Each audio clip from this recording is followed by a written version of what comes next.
So starting from previous, there is a barrier. First barrier, that is the epithelial surface, previously called as anatomical barrier. जसं आपल्या स्किनमध्ये sweat Gland आणि sebaceous Gland असतात, या दोघांमध्येही बॅक्टेरियाला किल करण्याची किंवा फंगायला किल करायची प्रॉपर्टी असते. Then mucus of respiratory track.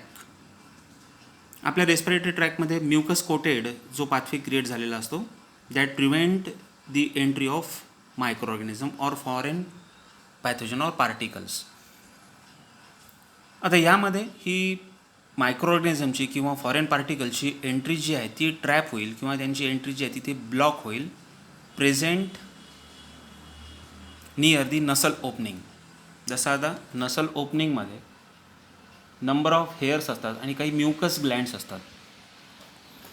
हेअर्सचं काम काय आहे, that also gives the cooling effect and also trap the dust particle और foreign particle from the air during inhalation म्हणजे respiration. If any particle pass through the passage are held by mucus lining in the epithelium and are backward to pharynx where they tend to swallowed or coughed out. जर अशा प्रकारची entry किंवा micro ऑर्गॅनिझमची entry जर आपल्या बॉडीमध्ये होत असेल किंवा रेस्पिरेटरी ट्रॅकमधून जर एखादा पॅथोजन आतमध्ये जात असेल तर तो फॅरिंग्समध्ये ट्रॅप होईल. एक तर तो स्टमकमध्ये, ज्याला आपण गिळंकृत करू, दॅट इज अ स्वॉलोड, किंवा तो कफद्वारे एलिमिनेट होईल. So cough reflex is an important defence mechanism of respiratory tract. आपल्या रेस्पिरेटरी ट्रॅकमध्ये किंवा फॅरिंग्समध्ये एक स्टिकी, एक म्युकस सबस्टन्स आपल्याला पाहायला मिळतो, दॅट इज कॉल्ड कफ. ह्या कफचं एकच काम आहे की जो रेस्पिरेशनद्वारे एखादा ऑर्गॅनिझम इन्हाल किंवा एंट्री जर होत असेल तर त्याला तो ट्रॅप करतो आणि नंतर असाच कफ जो आहे तो आपली बॉडी हुपिंगद्वारे म्हणजे खोकल्याद्वारे बाहेर करायचं काम करते. So cough reflex is an important defence mechanism of respiratory tract. The mouth contains saliva which has inhibitory effect on microorganism. जसं आपल्या माउथमध्ये किंवा बकल कॅव्हिटीमध्ये सलायवा नावाचं एक केमिकल प्रेझेंट आहे, that is secreted by salivary gland, ज्यामध्ये सुद्धा मायक्रो ऑर्गॅनिझमच्या ॲक्टिव्हिटीजला इनहिबिट करायचं काम करतं. Means inhibitory effect on microorganism. Along with this the acidity of gastric secretion in the stomach destroys micro organism. जसं आपण फूड इनटेक किंवा कन्झ्युम केल्यानंतर ती फूड स्टमकमध्ये काही वेळासाठी स्टोअर राहते. तर during this storage number of gastric secretions are act on the bolus. जसं strong or we can say that concentrated hydrochloric acid secreted by gastric gland. This hydrochloric acid helps to kill the number of microorganism or pathogen present in the food. Then flushing action of urine eliminates bacteria from urethra. जसं युरिनेशनच्या वेळेला जो एक flush किंवा एक जो force apply होतो त्याने सुद्धा युरेथ्रामधले बॅक्टेरिया जे ते बॉडीच्या बाहेर एलिमिनेट होतात. ह्यासोबतच male gamete, that is a sperm, तो एका मिक्सचरमध्ये एम्बेड असतो, that contains the spermine and zinc present in the semen are also act as a antibacterial property. So spermine and zinc present in semen. Semen is the mixture of male gamete that also contains the spermine and zinc and act as a antibacterial property. So next one is the diagram showing the respiratory tract. Here we can easily observe the nasal cavity, nasal chamber, pharynx and along with this esophagus. So हा बघा, इथे जो आहे तो आपला आहे नसल opening. यामध्ये असतात नंबर ऑफ हेअर्स आणि त्यासोबत असतात म्युकस ग्लँड. जसं आपण during inhalation or respiration number of microorganisms that are enter in our body. Later on, these microorganisms or pathogens are trapped by present in the nasal opening with the help of hairs and some mucous gland. So apart from this, if any microorganism enters into our respiratory tract in the pharynx, that is also divided into three regions. First of all, nasopharynx, then oropharynx, and lastly hypopharynx. This region is also covered by mucus.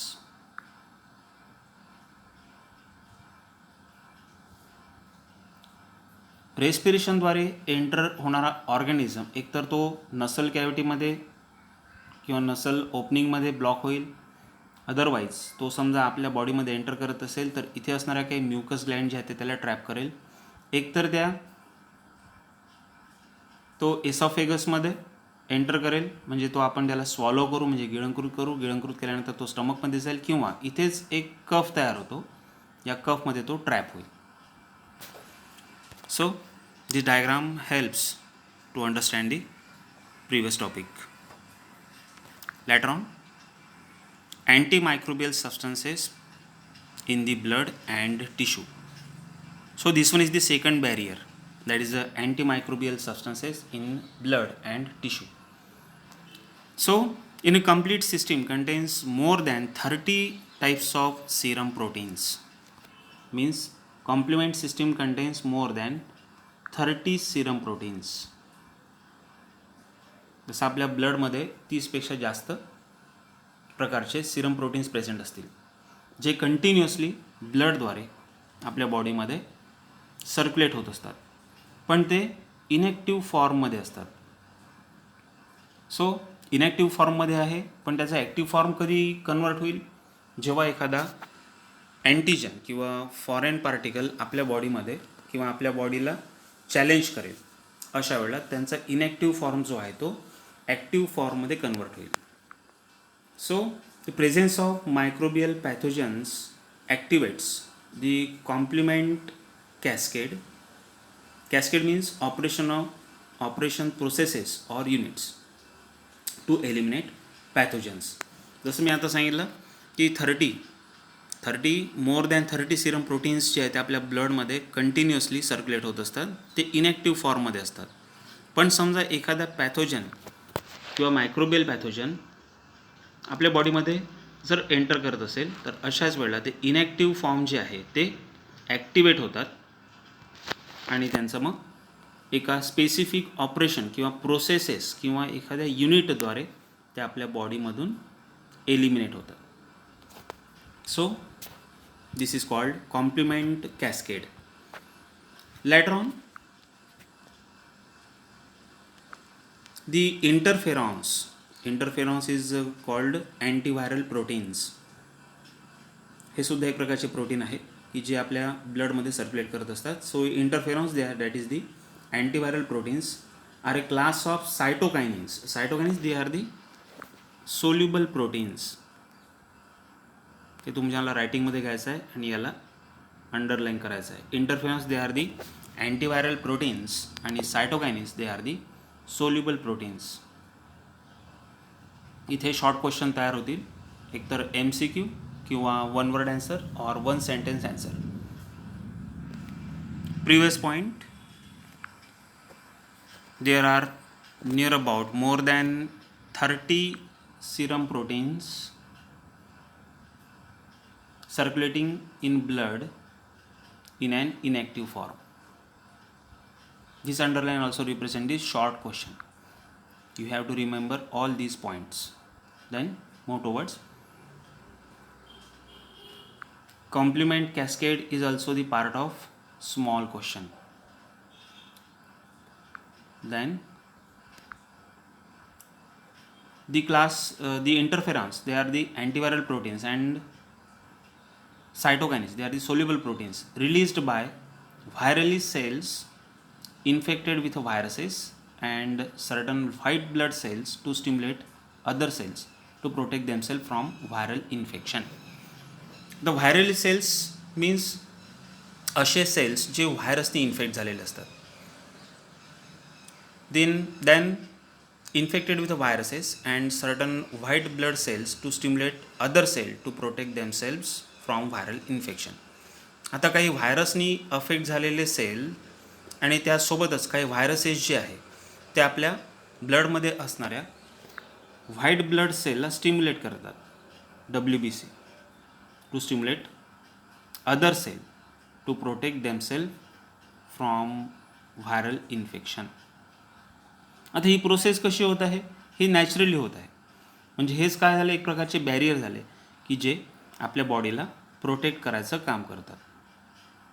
Latter on, next barrier is the cellular factors in innate immunity.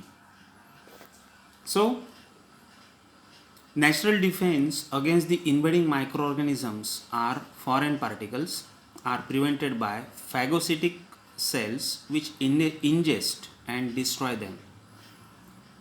आता हा जो आहे तो सुद्धा एक इनेट इम्युनिटीचा किंवा inborn इम्युनिटीचा एक barrier आहे की नॅचरल डिफेन्समध्ये आपल्या बॉडीमध्ये एंटर करणारे जे काही मायक्रो ऑर्गॅनिझम्स असतात त्याला प्रिव्हेंट करायची एक प्रोसेस किंवा मेकॅनिझम आपल्या बॉडीमध्ये प्रेझेंट आहे. मग आता हे प्रिव्हेन्शन कसं काय होईल? With the help of phagocytic cells. Phagocytes means ही एक प्रॉपर्टी आहे की जी इन्व्हेडिंग पॅथोजनला एंगल्फ करतात. एंगल्फ करणे म्हणजे त्याला गिळंकृत करणे किंवा इंजेस्ट अँड डिस्ट्रॉय देम, त्याला इंजेस्ट करणे आणि त्याला डिस्ट्रॉय करणे. The phagocytic cells was discovered by scientist Metchnikoff in 1882. Discovered as a group called microphages and macrophages. They remove foreign particles that enter in the body. So these are the phagocytic cells. Phagocytic cell म्हणजे असे sale जे foreign पॅथोजनला ingest करतात किंवा engulf करतात आणि त्याला destroy करतात. हे सेल डिस्कवर केले आहे एका सायंटिस्टनी, दॅट इज दी मेचनिकॉफ इन 1882. आता फॅगोसिटिक सेल्समध्ये दोन वेगवेगळ्या प्रकारचे सेल्स येतील. एक असेल मायक्रोफेजेस आणि दुसरा असेल मॅक्रोफेजेस. तसं आता आपण मायक्रोफेजेसला न्यूट्रोफिल्स म्हणजे as a part of WBC consider करतो. म्हणजे हे असे सेल्स असतील की जे एकदम एक्स्ट्रीमली मायन्यूट ऑर टायनी व्हायरसेसला किंवा पॅथोजन्सला किल करायचं काम करेल. आणि दुसरा आहे मॅक्रोफेजेस म्हणजे असे सेल जे थोडे टायनी किंवा त्याच्यापेक्षा थोडे मोठे सेलला एंगल्फ आणि डिस्ट्रॉय करायचं काम करेल. So they remove foreign particles that enter into the body. Later on, a class of lymphocytes called natural killer, that is called as NK. A class of lymphocyte. Lymphocyte means these are the specialized antibodies.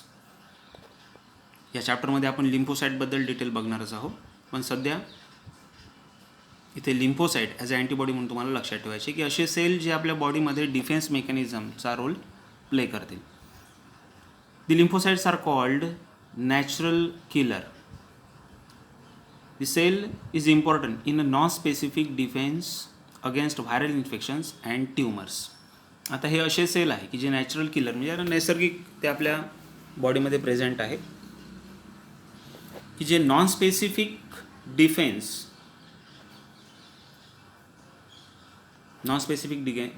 Against viral infection and tumours. आता tumour म्हटलं तर तो broad माइंडने आपण याला घेता येईल, त्याला आपण म्हणू सिस्ट, एक प्रकारची गाठ तयार होणे, किंवा व्हायरल इन्फेक्शनच्या अगेन्स्ट आपल्याला हे नॅचरल किलर जे आहे ॲज अ लिम्फोसाईट ते युजफुल ठरतील. So this one is the barrier. Another one is the fever. So, in general infectious condition, we observe our body temperature becomes raised. So, this raising phenomena of temperature also the part of barrier. General इन्फेक्शनमध्ये सगळ्यात पहिले आपल्या बॉडीचं temperature जे आहे ते increase होते. तो हे टेम्परेचर इन्क्रीज होणे म्हणजेच काय? सो तो एक नॅचरल फेनॉमेना आहे की त्या पर्टिक्युलर पॅथोजनला किंवा पर्टिक्युलर मायक्रो ऑर्गॅनिझमला किंवा इन्व्हेडिंग पॅथोजनला जो इन्फेक्शन क्रिएट करत आहे त्याला किल करेल. So it helps to accelerate the physiological processes to destroy the invading pathogen. For example, एखादा पॅथोजन जो आहे तो समजा 98 डिग्रीवर जर त्याची डेथ होणार असेल तर आपली बॉडी 98 डिग्रीपर्यंत त्याला रेस करेल टेम्परेचरला. किंवा काही पॅथोजन असे असतात की जे 100 डिग्रीवर त्यांची डेथ होते, मग आपली बॉडी 100 डिग्री सेल्सिअसपर्यंत त्याला टेम्परेचरला रेस करेल. मग आता हेच आपल्या बॉडीचं टेम्परेचर इन्क्रीज का होत आहे?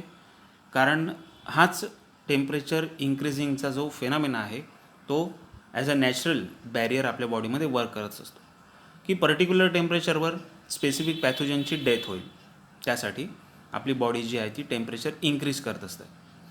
सो टेम्परेचर येणे म्हणजे आपल्या बॉडीने त्या स्पेसिफिक पॅथोजनला किंवा त्याच्यापासून होणाऱ्या इन्फेक्शनला आपली बॉडी प्रोटेक्ट करते. So fever stimulate the production of interferons and helps in recovery from viral infection. ते इंटरफेरॉन आपण काय आहे ते बघितलं आहे, तो एक प्रकारचा प्रोटीनच आहे की जो व्हायरल इन्फेक्शनपासून आपल्या बॉडीला रिकवर करायचं काम करतो.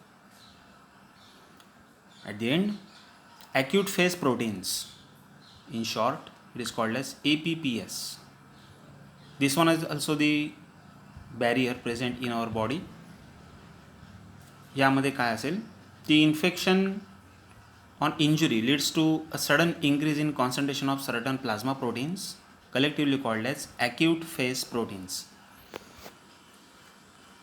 So infection on injury leads to sudden increase in concentration of certain proteins. They are called plasma proteins, collectively called as acute phase proteins. म्हणजे हे असे प्रोटीन्स आहे की जे आपल्याला समजा एखादी इंजुरी झाली असेल त्या ठिकाणी जे काही पॅथोजन्स वर्क करत आहे तिथे ते इन्फेक्शन क्रिएट करतात. आता त्या इन्फेक्शनला किंवा त्या पॅथोजननी तयार केलेल्या इन्फेक्शनला प्रायमरीली कंट्रोल करायचं काम आहे प्लाझ्मा प्रोटीन्सचं. आता हा एकच प्रोटीन नाही आहे, असे नंबर ऑफ प्लाझ्मा प्रोटीन्स जे आहेत ते आपल्या ब्लडमध्ये असतात. That collectively called as acute phase proteins. म्हणजे हे असे प्रोटीन आहे की जिथे आपल्या बॉडीवर समजा एखादी इंजुरी असेल किंवा जखम झाली असेल तर त्या इंजुरीमध्ये काही फॉरेन पॅथोजन्स इन्फेक्शन क्रिएट करायचं काम करतात. तर हेच इन्फेक्शन जे आहे ते स्पेसिफिक प्लाझ्मा प्रोटीन्सनी कंट्रोल होईल. That is the acute phase proteins. आता यामध्ये कोणकोणते प्रोटीन्स येतात? They includes C reactive proteins, that is a CRP, mannose binding proteins, along with this alpha-1 acid glycoprotein, later on serum amyloid P, etc. These are the several plasma proteins present in the blood that helps to prevent the infection at the site of injury. So acute phase proteins are believed to enhance the host resistance, prevent tissue injury and promote repair of inflammatory lesion. म्हणजे हा जो आहे acute phase proteins जे आहे ते आपल्या बॉडीमध्ये होस्टचा resistance जो आहे तो इन्क्रीज करायचं काम करतो. ज्याने काय होईल, एखादी इन्फेक्शन जर असेल, इंजुरीच्या ठिकाणी जर एखादं इन्फेक्शन जर असेल तर त्याला तो रिपेअर करेल. ऑल्सो रिपेअर दी इन्फ्लॅमेटरी लेजन. इन्फ्लॅमेटरी लेजन म्हणजे समजा एखाद्या वेळेला आपल्याला आपल्या बॉडीला जर एखादं फ्रिक्शन जर झालं तर घर्षणामुळे किंवा त्या फ्रिक्शनमुळे आपल्या बॉडीवर एक रेडनेस कलरचा पॅच येतो आणि ज्यामध्ये खूप सारे पेन्स आपल्याला फील होतील. That is called inflammatory lesions. तर अशा ठिकाणी ॲक्यूट फेज प्रोटीन्स जे आहे ते आपल्या वेगवेगळ्या प्लाझ्मा प्रोटीन्सद्वारे at the site of injury जे इन्फेक्शन होत असेल त्याला कंट्रोल करायचं काम करते. So this is the several natural barriers who prevent the entry of foreign pathogen in the body. Thank you.